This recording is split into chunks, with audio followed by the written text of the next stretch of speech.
Mallory here for Digital Trends, and we are here with the iPhone 7 Plus and the iPhone 7.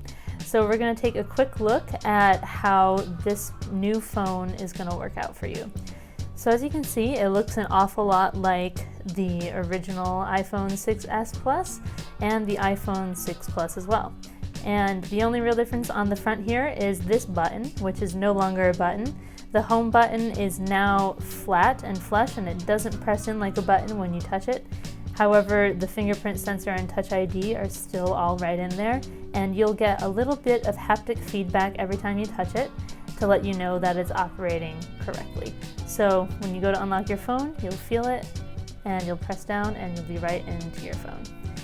So it's kind of a little bit different, but it's really not that different from the way you'd feel when you do 3D touch. It gives you kind of the exact same haptic feedback, so it's really not too different. Now, the other difference that we have in terms of design is that there is no headphone jack down here. Oh my god. So instead we have two speaker grills and the lightning port. So when you want to listen to music, you're gonna have to have headphones with a lightning adapter. So Apple has included these guys right in the box. These are just like last year's earpods that popped into your ears that came right in the box, and they're exactly the same. The only real difference is that this is a lightning connector now instead of a headphone jack. Now Apple also has you covered here with this little adapter guy. So this converts a 3.5mm headphone into a lightning headphone with this little dongle guy.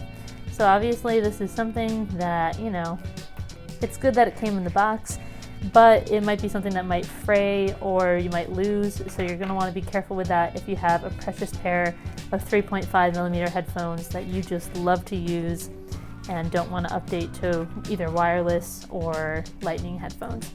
Now any wireless headphones are going to work with this, so don't worry too much about that. And now you're going to have better audio quality as well, which is pretty nifty because you have stereo sound coming out of here and down here on the bottom. Now, the only other difference with this phone is that you will see that the antenna lines have moved from cutting across the back to around the edges on the back. And on the iPhone 7 Plus, we have two cameras on the back here. So these are two 12-megapixel sensors. One is a telephoto lens that can zoom up to 2x with hardware and up to 10x with software, and the other one is a regular 12-megapixel camera. Now these guys can do some pretty interesting tricks, including the bokeh effect, which currently isn't available, but will be available as a software update. However, we can show you what it's like to zoom in on a photo here. So as you can see, there's this little 1x over here, and that means that we are at 1x zoom. And when you touch that, you go to 2x zoom. So this is happening with the hardware. So this is actually happening with the camera lens. It is the telephoto lens that is giving you this 2x magnification. And as you can see, it looks pretty nice. It's quite a bit sharper than what you have on the regular iPhone 7 or on the iPhone 6s or 6s Plus. And you can even take it further. So if you really want to zoom in there, this is software zoom, but it's still doing a pretty magnificent job even when we go all the way up to 10x. So you can really see all the fibers of those feathers, and the detail still is relatively sharp considering.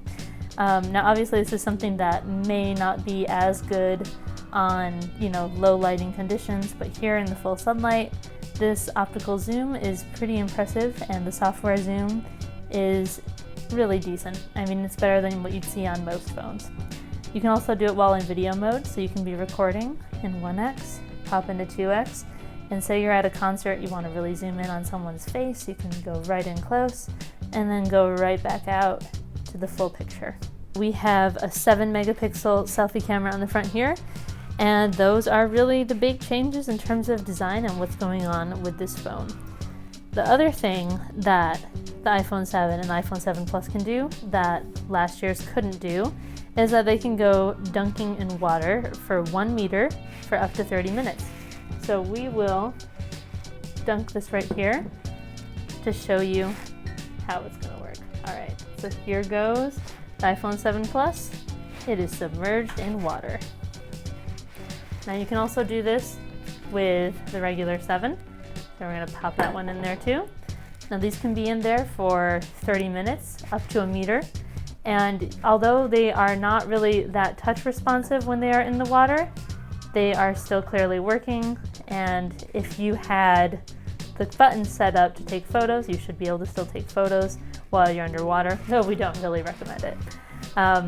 So you're going to want to take these out, not let them stay in there for more than 30 minutes, but as you can see, they are still ticking, and these iPhones are totally wet. All right, and they're still fully operable. You can swipe through the screens. The water wreaks a little havoc with the screen, but it's not that bad considering. And there you go. So the main differences that we have here are also in terms of processing power. So inside of both of these phones, we have the A10 processor, the A10 Fusion. And if you're talking about RAM, now rumor has it that there's 2 gigs of RAM on the regular 7 and 3 gigs of RAM on the 7 Plus. The display sizes and pixel resolutions are exactly the same as they were on the 6S and the 6S Plus. So we have 4.7 inches here on the 7, and we have 5.5 inches here on the 7 Plus. The resolutions are the same too, so this one is 1080p and this one is not. So it's a little lower res, but it is a smaller screen, so it's not really that crazy that the resolution isn't all the way up there. Now, as you can see, we've got iOS 10 on both of these. That comes preloaded, so no need to worry about that. And they support Apple Pay, just like other iPhones have in the past. And the other thing that you'll notice is the battery life on these should actually be better. So Apple's saying, an extra hour of battery life on both of these, and the physical battery sizes are not really made public, but if you look at iFixit's teardown, you can see estimates of what those battery cells might be. Now this was a quick look at the iPhone 7 and the iPhone 7 Plus.